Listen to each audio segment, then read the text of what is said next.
la implementación del petro, aquel incremento de 400% del salario mínimo. Ya se cumple un año y Venezuela pareciera que está peor. Y recuerdo las palabras de Tarek El Aissami y recuerdo las palabras de Nicolás Maduro que decía, ahora sí se va a recuperar la economía en 90 días. Bueno, en primer lugar, el petro es una moneda que no se reconoce a nivel mundial, viola la Constitución de la República Bolivariana de Venezuela y también viola la Ley Orgánica de Hidrocarburos. De hecho, SWIFT a nivel internacional publica las monedas que tienen mayor rotación y mayor demanda en el mercado. La primera moneda es el dólar, seguido del euro. Entre las dos suma el 74%. ¿Dónde está el petro? El petro no aparece por ningún lado. Entonces, obviamente, que en la medida que cualquier criptomoneda o un criptoactivo, si no tiene confianza, obviamente que no va a tener ningún tipo de demanda en el mercado. Luego, la reconversión monetaria, en reiteradas oportunidades lo indicamos, que usted no puede establecer reconversión monetaria con hiperinflación. Eso no encaja, ¿verdad?, en ninguna praxis macroeconómica. Usted primero tiene que atacar la hiperinflación y luego establecer la reconversión monetaria. De hecho, los billetes de baja denominación ya no los aceptan en el mercado, prácticamente no tienen ningún valor económico, y los nuevos billetes, que son el 10.000, el de 20.000 y el 50.000, el Banco Central de Venezuela tendrá que inyectar una cantidad bien importante del mercado, porque la gente confunde lo que es liquidez monetaria con efectivo. Liquidez monetaria es diferente al efectivo. El efectivo más las cuentas corrientes, más las cuentas de ahorro es la liquidez monetaria. Entonces tenemos un problema de efectivo que únicamente representa el 6% de la liquidez monetaria y el grueso son las cuentas corrientes o los depósitos a la vista, que es aproximadamente como el 86%. Entonces usted le efectúa una transferencia y cuando usted va a cobrar al banco no hay suficiente disponibilidad de billetes de efectivo. Entonces el Banco Central de Venezuela tiene que abocarse a inyectar una mayor cantidad de piezas de 10.000, de 20.000 y de 50.000, pero hay que destacar que continuamos en hiperinflación. Muy bien, y ahora hablemos de ese salario mínimo, de ese 400% de aumento que hubo hace un año, ahorita es de 40.000 bolívares aproximadamente. Bueno, el salario mínimo según para 4 kilos de harina precocida. El salario mínimo, según el Banco Mundial, una persona es pobre cuando venga un salario mínimo de $1,9 diario.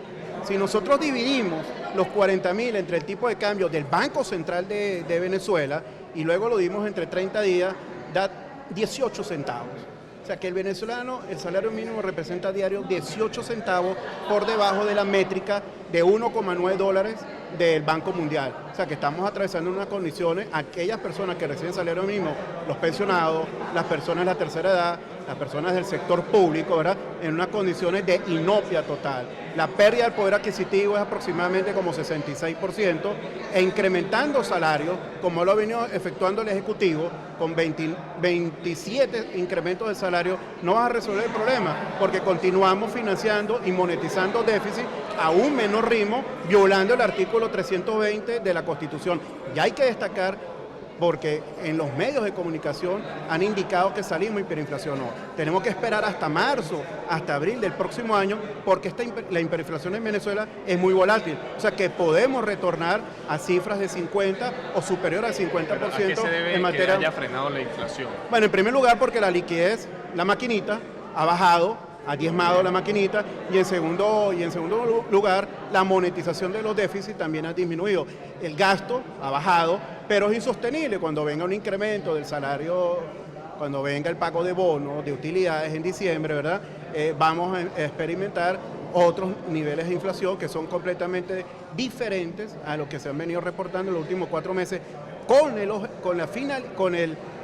el punto que el Banco Central de Venezuela, al parecer, entró en una segunda fase. No ha publicado la inflación de mayo, no ha publicado la inflación de junio. Entonces ahora tenemos que utilizar como referencia la inflación de la Asamblea Nacional, de la Comisión de Finanzas. El Banco Central de Venezuela, reitero, no ha publicado la cifra de mayo ni la de junio. Después de 3 años, no, creo que hasta más, desde el año sí, 2015, que no publicaba estas cifras, que lo exige la Constitución de la República, le exige al máximo ente financiero publicar cifras de manera regular, ¿no? Bueno, y ahí está, las publicó. Hay una discrepancia con las cifras, con las de la Asamblea Nacional, ¿verdad? Debe ser por el efecto del muestreo, el Banco Central de Venezuela tiene que explicarlo. Donde sí coinciden las cifras del Banco Central es en el Producto Interno Bruto. El Producto Interno Bruto tuvo una caída en el tercer trimestre del 2018 de 22%. Acumulado en 6 años, 76,9% de la caída del Producto Interno Bruto. Eso es bárbaro en una economía. Y bueno, esto es tomando en consideración el 25% de caída del Fondo Monetario Internacional, pero yo creo que como estamos en una situación extremadamente adversa y los sectores muy golpeados, debe estar superior del 30% la caída del Producto Interno Bruto. De hecho, manufactura se ha contraído desde el 2013, tercer trimestre, hasta el tercer trimestre del 2018, 76,3%, y comercio se ha contraído 79,4%, desde el 2013 acumulado hasta el 2018. O sea, estos sectores están muy golpeados, ¿no? Y para tú recuperar el aparato productivo, hay un factor que es fundamental, que es la confianza y minimizar los procedimientos para establecer una empresa. Según el Doing Business, para establecer una empresa en Venezuela se requieren 20 procedimientos y 230 días. Y en América Latina el promedio es 8 procedimientos y 6 días. Bueno, esto es imposible establecer una empresa en el país. Entonces, hay que, ¿verdad? El Ejecutivo tiene que encargarse, que es el que tiene, ¿verdad?, la capacidad en la toma de decisiones de facilitarle a los empresarios continuar en Venezuela. Este tema de expropiaciones con el señor Giordani fue nefasto. Destruyó el señor Giordani el aparato productivo en Venezuela y aquí estamos acarreando nosotros las consecuencias de depresión económica, porque Venezuela no está en recesión, Venezuela está en una fase superlativa de depresión económica. La diferencia, 2 trimestres de caída del Producto Interno Bruto es recesión. Ya Venezuela lleva 22 trimestres de caída, estamos en depresión económica con hiperinflación que no hemos salido de la misma. Hablemos de la deuda externa, ¿hacia dónde va Venezuela? Bueno, Venezuela tiene un acumulado aproximadamente de 10 millardos en default, nos toca un pago de deuda bien importante de 4 millardos, de los cuales esos 4 millardos 913 millones es del bono PDVSA 2020, de Citgo, ¿no?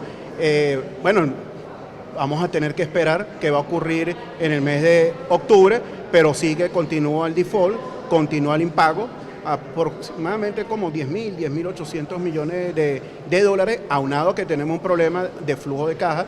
Las exportaciones cayeron significativamente. De hecho, estamos produciendo únicamente 734.000 barriles. Retornamos, ¿verdad?, a la producción de 1945. Hablaba usted de recuperar la confianza, ¿no? Para recuperar todo el tema empresarial, recuperar la economía en Venezuela, pero para que haya confianza hace falta un acuerdo político. Ahorita se está llevando a cabo en Barbados una mesa de negociación.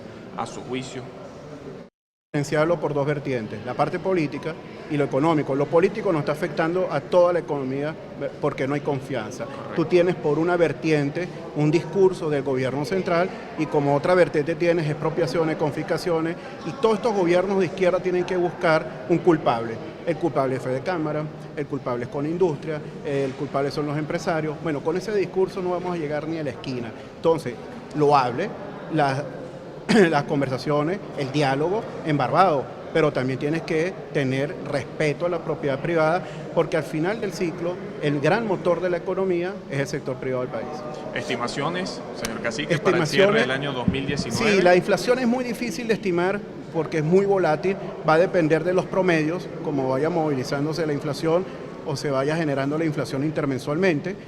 Ahí podemos tener un indicador que puede variar de 10.000 a 40.000, como también puede ser 224.000% la inflación para este año. Es muy difícil proyectarla, le repito, tenemos que analizar, ¿verdad?, los promedios, y en la medida que analicemos los promedios podremos tener un indicador de la inflación para el próximo año. La caída del Producto Interno Bruto en lo particular, que el Fondo Monetario estima 25%, yo estimo 32,5% de caída del Producto Interno Bruto, y el Fondo Monetario Internacional calcula para el año 2020 una caída del 10%, o sea que vamos a continuar en depresión económica. Doctor Cacique, muchísimas gracias. Siempre bienvenido a todas las plataformas digitales de Benepress. Con nosotros conversó el doctor Jesús Cacique, quien es economista y ofreció un balance sobre la economía, este fenómeno que se ha registrado en las últimas semanas, sobre el posible, lo que ven como un estancamiento de la inflación, pero bien lo decía el doctor Cacique, la hiperinflación aún no se ha superado.